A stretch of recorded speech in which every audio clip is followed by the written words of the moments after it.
It's great to welcome in James Sharman from Parlay. You know him from Sportsnet, The Score, all the rest. James, we've talked before. Good to see you, brother. Is it Christmas for you this week? How are you feeling with the World Cup finally here? Yeah, you know what? It's a funny one, right, Rod? It's not World Cup. There's obviously a black cloud hanging over this World Cup for pretty obvious reasons why it's there, when it's being played. But the last couple of days, the football's kind of spoken for itself. There's been some crazy results, which has really brought this World Cup to life. And now, for the first time since 1986, Canada's set for a World Cup bow. So yeah, I'm feeling pretty good today. I'm feeling better about it all, but it is still a really odd World Cup. Yeah, and we're following the coverage of it. You know far more about it than us, and that's why we have you on. But can I ask you, as one of the lead voices of soccer in Canada, simply what's your expectation for Canada in their first appearance since 1986? Yeah, quite honestly, just getting here. I know it's a bit of a cliche, but just getting to Qatar. That was the job. They accomplished it. This is all gravy at this point. There's no pressure on these guys. They'll put pressure on themselves, obviously, but they've done the main job. For me, the expectation is just to play well. Hold your heads high. You might not get out of the group, but you might get out of the group. It's a really strange one. A lot of parity across the World Cup this year, and this group, on paper, it's tough, really hard, but Canada's got game breakers, so I don't think they'll get out of the group. That's my expectation. But I think they'll play well. They'll put some good performances in, and they'll leave this World Cup having learned some huge lessons leading up to 2026, when of course Canada's hosting some games. As you wouldn't be surprised by, here in South Florida, the pubs, the English pubs, are open early. There's flags all over. They're packed. People are driving with their flags out their cars. That's in America. Please tell me what the USA's outlook is in your mind in this field, their group. Yeah, I'll tell you what, their match that they drew, of course, in that first match. The first half was as well as I've seen them play for a very long time. They had a pretty up and down qualifying campaign, some poor results between then and now. Lots of pressure on Greg Berhalter, the manager, but this is a really young team, the second youngest team at the World Cup. And there's some kids coming through there who are legit. They're proper footballers. And again, in 4 years' time, they'll be a lot better. But yeah, I thought they looked really good in that first game. Listen, Wales is a hard team to beat, that they grind you out, and then they rely on some brilliance from Gareth Bale, and that happened once again. They now play against England coming up later this week, and England were great in the first match, so that's going to be a real challenge for them. But again, that race for second place in Group B is wide open, and the States, if you're a fan of the States, you should be feeling pretty good right now, because I saw some real progress in that match. I'm just checking my score app here right now. I believe, it's Friday, 1 p.m. Eastern against England. Let's just talk about the score for a second, James. We did work on the same network, but my accent's a little different than yours. What led you to Canada and being on that flagship, wonderful television network, The Score? Yeah, wasn't it? I still miss it to this day. Actually, the Yeah. vibe we had there. Young, we were cheap, but we just tried stuff. Right, we were given an opportunity to try things, and sometimes it worked, and sometimes it didn't work. But yeah, I think we all learned so much. I came here way back when, 1990, Canada, with a family move. Went to school here, university, and then as I left, the Score, or then it was called Headline Sports, was just launching. I jumped in there, and they figured, hey, the kid's got an accent. He must know international sports, right? And I nodded, yep, sure. And I began producing the sports, and then eventually I moved into the on-air role there, and I haven't looked back. So it's been a long time now, 20, 24 years, 25 years since the Score first launched, and hey, still some of the fondest moments of my career, that's for sure. Well, for sure. And we will get back to the soccer, but I just want to say you've parlayed that into a wonderful, pardon the pun, you've parlayed that into a wonderful on air presence. As I said, one of Canada's lead voices in the sport.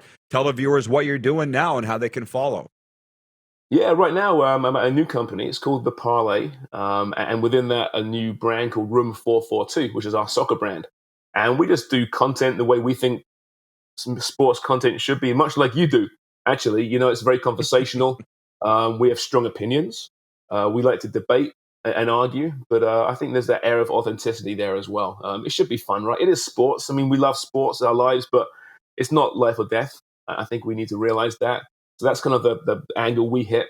on Room 442. And I have my podcast outside of that too, 30 Prime, with some former Canadian internationals, Craig Forrest, Jimmy Brennan.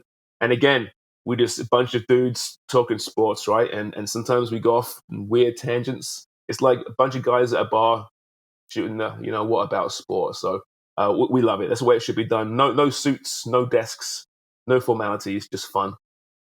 Yeah, absolutely. I just came from Grey Cup where the national media was like, "You're having so much fun." I'm like, "Yep, we are." That's the way it's supposed to be. So back to the World Cup. You mentioned some of the zany results, and I've been following. For those that aren't, what were the top 1, 2, or 3 zany results so far since this thing kicked off on the weekend? Yeah, I mean, the last 24 hours has been just crazy. Yesterday, Saudi Arabia beat Argentina. Now, Argentina entered this tournament as, I believe, second favorites. They were actually my pick to win the whole thing. Playing great football. They were unbeaten in 36 games. Lionel Messi, who is arguably the greatest of all time, was playing great football again, feeling good about himself, smiling. It was all clicking into place for Argentina. And then they play this Saudi team that many people had as the worst team at this World Cup, a team that would be just absolutely smashed. In the end, they just dominated Argentina. I mean, you talk about a game of two halves. First half, Argentina opened the scoring, looked pretty good at times, but then the second half, after this rousing halftime speech by the French manager of the Saudis, and it's actually on social media right now, it's pretty good. I don't know what he's saying, but it sounds really good. He's very vociferous. And he got them going, and you want to see like aggressive sports, aggressive soccer. That's what it was. Every time an Argentine got the ball, there were 3 green shirts on them. It was a joy to watch, really. And they scored 2 beautiful goals, and they won 2-1. One of, I would say, top 4 or 5 greatest upsets in World Cup history. I think it's fair to say. And then this morning, Germany's playing against Japan.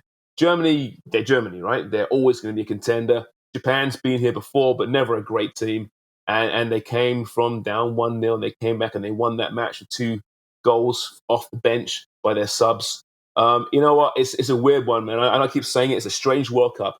We might just see a really odd champion this year. And the opening few days has shown that the parity across world football is closing. It's getting pretty good right now. That the top superpowers are still superpowers, but they're kind of stagnating somewhat, I think. Whereas these smaller nations are seeing their players play in the biggest leagues in the world and getting better and getting more and more experience. And now we're seeing that come to fruition on the international stage. So I'm not saying we're going to see Japan win the World Cup or Saudi Arabia win the World Cup, but man, there's no easy game.